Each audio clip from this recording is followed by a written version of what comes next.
Hey, everybody, and welcome back to another edition of the Rising Tide Leadership Podcast, where we simplify the complexities of your leadership journey. My name is Mo, and I'll be sitting in the host chair today. I'm excited because joining me today is Chris Dyer, who's not only been recognized as the #1 leadership speaker on culture by Inc. magazine, but who's also a best-selling author, consultant, and a former CEO whose companies were consistently named some of the best places to work. The author of The Power of Company Culture and Remote Work. And his insights on culture, leadership, and the future of work have been featured all around the world. Chris, welcome to the show. Hey, thanks for having me. Glad to be here early this morning and hanging out with you. Yes, sir. It's good to have you on. Chris, you have lived a fascinating leadership journey, starting in hospitality, coaching Olympic-level athletes, and then founding and leading a fast-growing company and companies. Can you share how those experiences shaped the way that you view leadership today? Well, yeah. So, we went through a lot of things in that journey. And early in my career, working for other people, I certainly got a good idea of what good leadership looked like. And certainly I had a lot of opportunities to perform leadership in a sports, realm. I water polo, swimming, diving. I even coached basketball and soccer. I loved that, being that role as a coach. But then when I decided to go and start my own company, it took me many years to realize that how I was a leader in the pool or on the court or on the field was actually screwing me up in the business world. That there's a pretty big, vast difference between being a good coach on a team, a sports team, versus being a leader in a business. And I had to really, again, sort of evolve and figure out some new learnings and learn some new things and get some new mentors in order for me to ultimately become what I think is, I try to be a great leader in those positions, but they were very, very different activities and very different things than when I had a group full of kids whose attention I had to keep in a pool or something. It was at some level, there's you can't be a jerk. Like there was some similarities, but actually you could be a jerk with the kids sometimes that would get their attention, but that really doesn't work in business. So I think that this has definitely been an evolution for me, right? That this is, you don't ever hit that spot where you go, oh, well, now I could take it easy. Now I've figured it all out. Hasn't ever been my experience. It always feels like I'm having to learn something new, find a new way to connect and be a better leader. Yeah. So with all your different experiences, how did your early career prepare you for building culture at scale? Well, I'll tell you, I had this really great boss when I first worked at the hotel in Hollywood. We were kind of opening these hotels, and I don't know why I got the job. I think I just got lucky, and she was busy that day and didn't want to interview anybody else, but she gave me the job, right? And I was woefully underqualified. It was one of those things where, yeah, I'll try that. And she just kept giving me all the confidence in the world of hey, go figure this thing out. Go talk to people. Go make friends with all the other people who have your job title at all the other hotels in the neighborhood. She gave me great advice, but she also never told me how to do my job, which was in hindsight pretty awesome, but at the time pretty frustrating because I really wanted her just to give me the answer, right? But she was teaching me how to think and how to figure things out. And I don't know, there was something about the way in which she led, and I couldn't articulate then. I just know I liked it. And I know I liked working there. And then she left and went to another hotel. But I had, really built something there. I was kind of getting into my groove, and I decided to stay there, not follow her. And they brought in a new guy. And this guy was really good at 3 things: complaining, criticizing, and conspiracies. And I just remember sitting in his office as he's telling me I need to go and do surveillance on this housekeeper, or I need to go watch this valet, or he didn't like the way their shoes were tied. He could just find a problem everywhere, and somehow it was my job to go and fix it all. And I hated being this person going to people and going, well, you need to tie your shoes from left to right. And it was just this, it wasn't leadership, right? It was just this guy walking around trying to be better than everybody. And I finally remember him as he was talking one day. I was I wish this guy would just shut up. I wish I could just go home. And I go, but if I go home, I have a 2-hour commute. I never minded driving 2 hours each way in LA traffic to go to this job because I loved the job and I loved my boss and loved the people I was working with. I never minded the long hours, never minded working hard. And here I am, just want this guy to shut up. And I just want to go home, but now I'm dreading even driving home, right? And just one person, one bad leader completely flipped my experience, right? And it was that idea, took me years to kind of like really figure out how to articulate that. But that's the impact we have when we show up and we are great leaders, that we can create a space for people to do their best work. And we can create a space where people want to do hard things and sacrifice and, do all this stuff for the right reasons versus like I could have just stayed there for a paycheck. I could have just kept, and I didn't. And so I very quickly left. A lot of other people left. The hotel's no longer open. If that gives you an indication of how well he did as a leader. And they had some other problems, but I think early on, those experiences had such a huge impact on me. Chris, you've talked about culture as an art versus science. Talk to me a little bit about that, and why is company culture such a crucial driver of business success? So just for everyone to get this right, culture is not an art. This is not something out there in the world that you have to figure out, that some creative little whatever. No, it is actually a science. We can pinpoint very specific things that we need to do well. Now, how you do them, you can put your own creative spin on and art on that, right?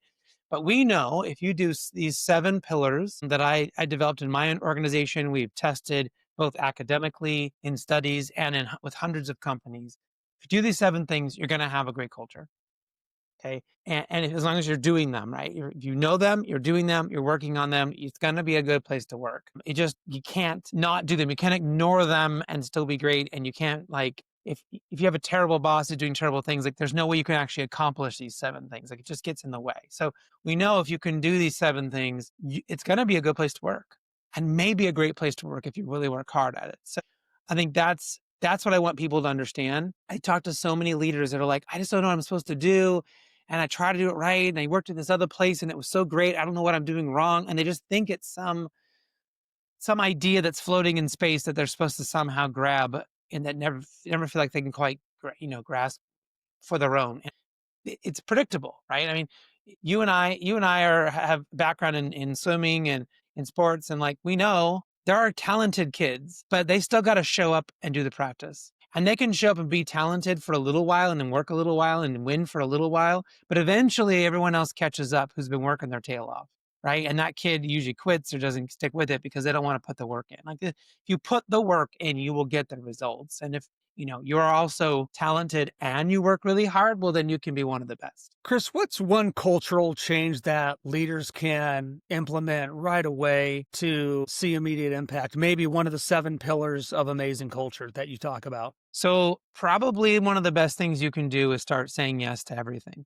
Now, I don't want you to go tell everyone that you're going to say yes to everything. Give yourself a little protection here. And you can certainly we steal this from improv comedy, yes and yes but. There are ways for you to handle really tough things that maybe it's hard to say yes to, like being asked to do something illegal, or, everyone asking you for $1 million raise. There are crazy scenarios here people always come up with, but there's a way to even manage those. But if you start saying yes and you start getting curious to everyone's ideas, even when that person brings you the same idea that every other person's had for the last 500 years, you still say yes. You still go through the exercise of being curious about why they thought about this, how they would implement it, what they would do. It doesn't mean you end up actually doing it every time. But when people feel like you are willing to listen and you're willing to try new ideas and you're willing to give them that space and confidence to think about, for them, it might be brand new for them, it may not be brand new for you, but they get better at that, right? I hate to go back to aquatics every time, but I remember the one thing I told every kid that I ever coached in water polo was, please just give it 2 weeks. Whatever you do, give me 2 weeks. Because it's going to take you 2 weeks to be able to keep your head above water and be able to swim this much back and forth. That is the hardest part about water polo, is the first 2 weeks. And once you're kind of in shape a little bit and you kind of figure out how to tread water, all of a sudden you can actually play the game. It gets a lot easier.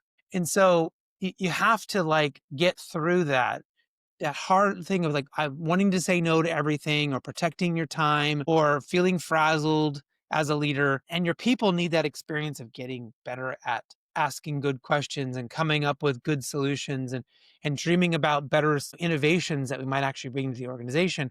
Because the moment I just started saying yes to everything, I did literally said yes to every question asked for me for an entire year in 2018, to take this to the absolute extreme. And I learned what was the right balance and I'm probably 80-20 now, but like I learned what the right balance was of how to do that so that people wanted to bring me their ideas and they wanted me. I mean, don't you want people to like bring the hard stuff to you? Don't you want them to bring their good ideas to you? Like, don't you want them to tell you things so you can be that person and get that intel to kind of make things better? Like, that's the only way to do it, is to be a person who's willing to sit down and talk to people. Reminds me of that movie Yes Man with Jim Carrey. Yep. Yep. I had a few of Yeah, those situations. Yeah. Yeah. that's great. Chris, you've worked with dozens and dozens of companies. What do thriving cultures all have in common? Well, they have 7 things. I mean, that's the 7 pillars. And so what we just talked about was positivity, right? This idea of saying yes, about focusing on what's working, about being a positive leader, not a toxically positive person, not a everything is great, but I'm going to start with what's good, and I'm going to start with yes, I'm going to start with good things, and then we can work our way down into what we need to fix. So there isn't one thread other than maybe like they want good culture, right? They want to create it. And, I want you to imagine like, so I had this situation happen the other day. I ran into an old employee, and I since sold my company a few years ago, and I ran into this employee, and he said to me after we had dinner and a few drinks, and you know, I think his guard was down a little bit, and he said, I'm still mad at you. And I'm like, what do you mean you're mad at me? I'm like, you're mad at me about selling the company? Now, mind you, he got a nice bonus when I sold the company. He's gotten promoted in the new organization. He's making more money in this organization than he ever made with me. And he said, yeah, I'd give all the money back to be back working how we used to work in the company we used to have together with the people we had there, doing the things that we were doing. Like it, I would give just about anything to be back into that. Like that, those were the good old days. And what I took from that was not that it had anything to do with me. I mean, I certainly had my part, but like he wasn't saying that about me as a leader. He was talking about the organization. He was talking about all of the people he worked with and that entire situation he was in. And what I really pulled from that was we cared as a company, as a culture, we cared deeply about trying to make this the best place to do your best work in your career. And we all knew that it was never going to last forever, right? People come and go, companies get bought and sold, but like that was for us. And so I think that's a commonality amongst great cultures, is that they are actively thinking about how to make this the good old days, how to make this a great place, the best place you're ever going to work to do your best. Chris, the world is shifting fast. AI, hybrid work, economic uncertainty, and one of the powerful keynotes that you give is called Thriving Through Relentless Change. How can leaders help their teams not just cope, but truly thrive in times of uncertainty and change? Right. So there's a couple things. I would say there's 2 things we can talk about. So I'll give you the first one and then I'll pause so I don't talk for 5 hours. So the first one is to shrink the loop. We have so many things happening. And so what I mean by shrinking the loop is, how do we say, I want to do something. I have an idea or I have a project. I want to go get this client, whatever it is. How do I go from here and then get all the way around to we're actually doing it now? Okay. What's cool about AI is it's helping us shrink loops in a lot of different ways. It's helping us create content faster, research faster, do these things where those loops get smaller and quicker because it's doing some of the heavy load for us. It's also going to make the loop harder when we don't have people that understand how to use these tools, or are afraid to use AI, right? So we have to go in and as leaders figure out how to deal with fear, create education, help people, mentor, reverse mentor. Maybe we need our young people who really understand AI to sit with our senior execs who have no idea even how to spell AI. I don't remember a particular person in our government who called it A1. I mean, that's like stuff that's happening all the time inside of companies. We have people that just really don't understand it, and we need them to get that help. So the first thing is shrinking loops. That it means removing friction. That means how do we get from point A back to B in that loop quicker? Because things are moving so quickly that we could end up that some of our biggest and brightest thinkers around AI and change, there are some, this is not a universally agreed upon scenario, but they believe by 2045, we will be called singularity, which means that change happens so quickly that we don't even notice it anymore. We notice change. If I download the new iOS on my phone, I notice it because it is so vastly different. And I'm having to change settings and learn new things. And like, I feel the change. It's difficult for me. But can you imagine like these little micro changes are happening. And every time you pick up your phone, it's actually a tiny bit different. And you weren't even really aware of all of that change, right? Like that's where we could be headed. How in the heck do you run a company? How do you manage people when there's that kind of change, right? So that's part one is shrink the loop, and I'll pause to see if you have questions or thought on that. Yeah, I really what I thought about when you were talking was when we're using and we're hoping not to replace human creativity, which I don't think you really can, but maybe that's one of the changes that will come someday. Who knows? How can organizations practically invest in upskilling or reskilling their teams? You mentioned reverse mentoring as one of them. Are there other things that leaders need to start considering now? Yeah, so we need to start thinking about people's career trajectories as a lattice, not a ladder. And we often make the mistake. I think this was a mistake anyways. This is a 20-year-old idea that should have left 20 years ago, that people go up a ladder and they're going to be in this position, and then they might get a promotion to this next position, and up and up and up, or they might just stall at a particular ladder. They're never going to be the CEO or what. It's actually, especially with AI, it's going to be a lattice. And if anyone doesn't know what a lattice is, it's like that thing in the garden that kind of looks like a whole bunch of ladders put together. It looks like a bunch of little squares, and we use that for vines and things to kind of crawl up and find their way. Well, this is what employees are going to be doing. AI isn't doing anything over here. Well, they're going to come over here. They're going to solve these problems, and AI can solve these problems down here. And then AI may actually be able to do something over here good, but then all of a sudden, like you said, we need the human creativity to come in and take it from there. And so those people may shift their roles over here to this department. So people are going to become far more really understand things at a high specific level, but then need to be able to be retrained, retooled, and moved around the organization. Like it needs to be okay that if what we really need is a ton of help in customer service, and then like in 2 years, we've solved that problem and we have a ton of AI helping us there, but now our problem is bookkeeping, that like we don't fire people, we move them over on the lattice, right? And if people think about moving around in their careers up and down, left and right, and that's the norm, then it will feel easy and good. It won't feel like they're being demoted or they've done something wrong if we take them off of one career trajectory because the ladder idea doesn't work anymore. And so that's how we have to think about moving people around. I love it.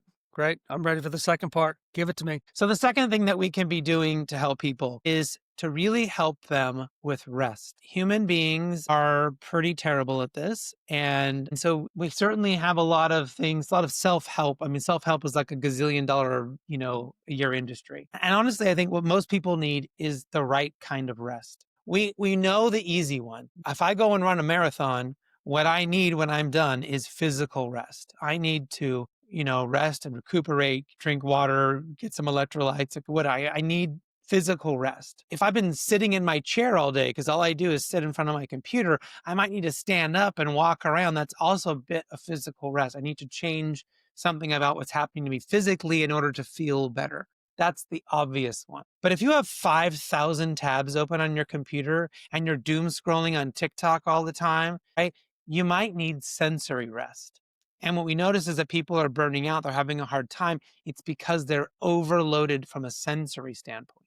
If you're doing too much work, you have too many different projects going on, you're got your head, you're wearing 900 hats at work, and you kind of feeling like you're not really able to get projects done and you're not really able to get things at the finish line, you might need mental rest. Right. And that's different too. If you're having a hard time coming up with creative solutions, and maybe part of your job is being creative and you're really not being very creative, guess what? You probably need creative rest. And creative rest means stop doing all the creative stuff here. Maybe you need to go paint or go take a walk in the forest, or like you need to find inspiration somewhere. So there are these 7 different types of rest. And there's a lot of great books and work on this concept. But if you can really help train your people about what the 7 types are, and you're having active conversations with them about where they feel like they could be having a problem. Because what people do is they go and they just try to get more sleep. And that for most people doesn't solve the problem. And I'll give you a good example. Years ago, my wife had some really serious medical issues, and she had like 7 surgeries in 5 years. And it was a long stretch. And every time it was leading up to the surgeries, the actual surgeries and the recovery, I was absolutely exhausted. And friends kept trying to help. They would come to the hospital and they would say, "Hey, why don't you go take a nap for a few hours, or I'll stay with your wife tonight. You can go home and rest and see the kids." And like, They were trying to help me and they were trying to help give me physical rest. But I went to sleep, and every time I went to sleep, I woke up and I was exhausted because I needed emotional rest. I was emotionally upset, worried about my wife. Is she gonna die? Like, are we gonna be okay? Is this gonna finally be the last surgery that solves it all? Like, I was emotionally depleted, then having to like take care of my kids and explain things to them and answer 5,000 texts and 300 phone calls a day. And like, I was just spent. And so I had to find ways. I had surgery 5. I figured this out. I had to find ways to deal with my emotional needs to get the rest I needed emotionally to be able to function at a much higher level. And a lot of times that, again, sleep didn't fix it. Going on vacation wasn't, I couldn't go on vacation, but even if I could, that wasn't going to fix it. And that's so often what people do is they want to give them physical rest and they don't solve the actual. Wow. I'd love to ask a follow-up question on that. Chris, you've climbed mountains like Kilimanjaro, Fuji. When we're talking about rest of all kinds needed, when I read that, I thought, wow, I don't know if I could do that because of what you had just mentioned. You've also coached, as you mentioned, water polo at a high level and swimming and diving. And now you're in the workspace, as we call it, and with offices and people and teams at a different level. What do all these adventures and now what you're doing all come together to teach you about leadership in a different way that maybe somebody else who's not, climbed Kilimanjaro or Fuji like myself could say, well, I would love to put these leadership principles to my life? I might tell you a story about Kilimanjaro that might help kind of articulate this. Absolutely.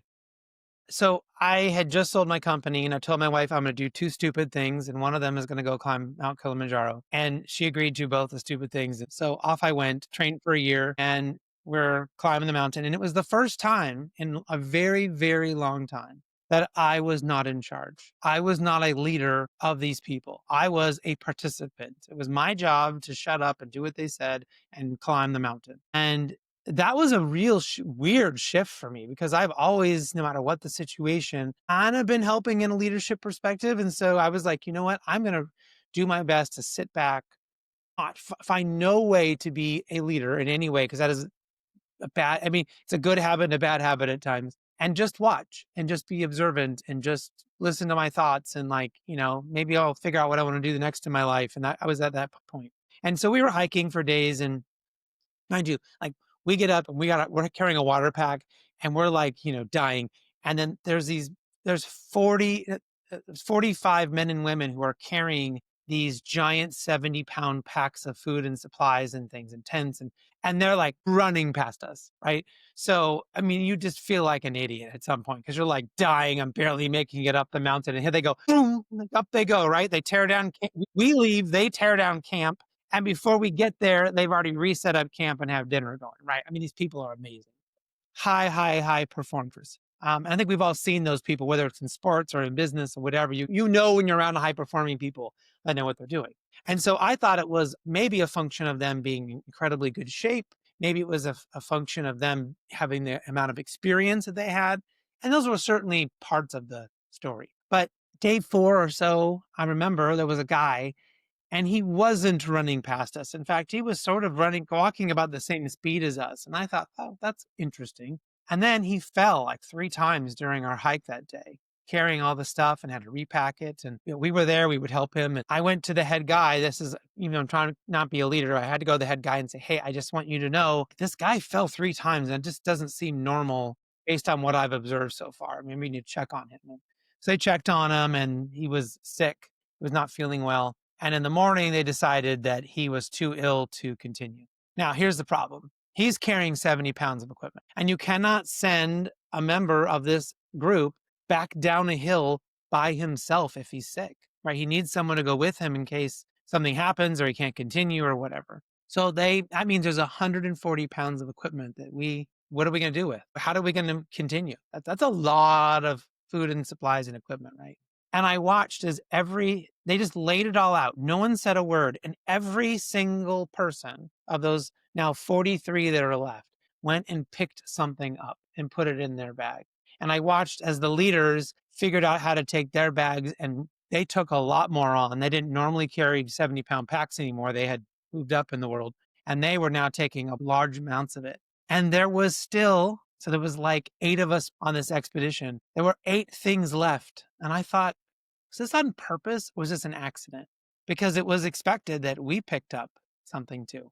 Even though we had paid to be on this thing, we were paying them to take us up the mountain. The only way for us to do this trip was for all of us to chip in when we needed it, right? When someone couldn't continue and somebody else couldn't do their part, we could complain about it and we could get upset about it and we could quit and give up, or we could all pick up a little bit and continue on, right? And that for me was like, that's what we need in every organization. We need to get our people to that place that we're willing to step up and help each other and do that extra bit. Not forever. That doesn't mean now suddenly we're only going to take 43 people on every expedition and we're going to burn people out. But in that moment, to finish this thing, to do this big goal, to do what we had trained a year for, right? For those people to make the money for their families to survive, that trip needed to continue. And I remember thinking I had really learned something. And then this is when the universe hits you in the head and goes, you're not done learning yet, dummy. I got to the top of the mountain and I was like, I did it. I made it. I touched the sign, 19,800 and whatever feet, like, really high. And I was like, this is awesome. And then I noticed all of those workers all taking off their hiking boots and all putting on tennis shoes. I didn't have tennis shoes. All I had was boots. And I was like, the goal wasn't to get to the top of the mountain. The goal was to finish the journey, right? And I think that we as leaders often set goals for our companies and our teams and our people. And the goal isn't to get to the goal is to get to the sales, maybe to make X amount of dollars this year, right? But we have to set goals and we have to remember that it's about finishing the journey. And whatever that journey is for your company or for you as a leader, you have to remember that's the most important thing, because I didn't realize that. And so for 2 days, I'm going downhill with hiking boots, which meant I had black and blue toenails for 2 years because I had the wrong equipment. Everyone else knew. They didn't tell me. Me and all the rest of the hikers didn't know. We all had our boots on. They all knew they knew we still had 2.5 days to get out, right? And I thought, touch the thing, did the goal. I did it. I'm ready to go home. And they're like, home is 2.5 days out, buddy. Right. So there was so much there in climbing that mountain that taught me, again, you think you know enough that you're going to be great. And then like you go do something else and you realize I didn't know anything. Like there's another layer here to learn. And so that's what I really want people to think about, is always be open to learning and evolving and changing how you are as a leader. And Chris, now I'm going to have to go hike Kilimanjaro. It's your fault. So I just want to let you know that. But at least I'll remember to bring my tennis shoes. That's right. That's right.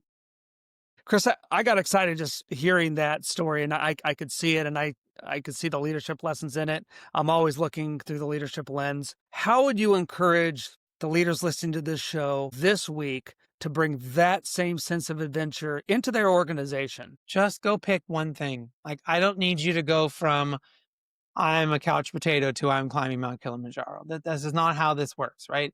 We need to do small steps, baby steps. You need to find that thing. Now, make a list of the things you want to change, you want to do, and go find the one that is going to have the biggest impact on your organization. And then go and work on that and try to get 1% better. Maybe that's 1% better today. Maybe that's 1% better this week or this month or this year. Like, what 1% means and how hard that's going to be and how long that's going to take you. But I want you to think about it in 1% shifts. That is the only way in which I've ever been able to build anything, to reach any sort of goal. Because as soon as my brain goes, I'm at the bottom and you want me to go up there, then I'm like, I'm cool. I'll just stay down here, right? Or I'll go do a different thing. I'm a classic avoider.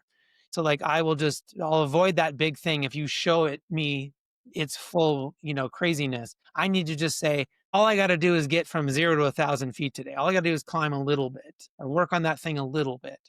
And then it gets a lot easier just to keep doing that. Next thing you know, you're at the top of the mountain looking down going, I can't believe I'm here. Right? And that, I think for leaders, and for your people, a far more palatable way to actually create change in your organization. Fantastic. Chris, I am pumped up. I'm ready to go. Put me in, coach.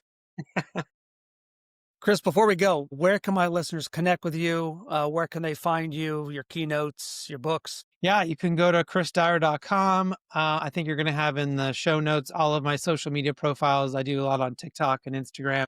You can hang out there. You can follow me on LinkedIn, wherever you want to hang out. If you are a leader and you want some ideas on how to run your meetings better, how to check in with your people better, you can text 33777 and just put my name, Chris, as the message, and it'll immediately send you back. I think it asks you a couple of questions, but we'll send you a link to do a free download to get some cool stuff. Happy to share that out to anybody who wants it. All right. Well, there you have it. For my audience, don't forget to like, subscribe, and share this episode with somebody that needs to hear it. And check Chris out at his website. And I think you're going to learn a lot from him. So until next time, Chris, thanks so much for taking the time. Congratulations on all your success. And thanks for stopping by the Rising Tide Leadership Podcast. All right. Thank you. Yes, sir.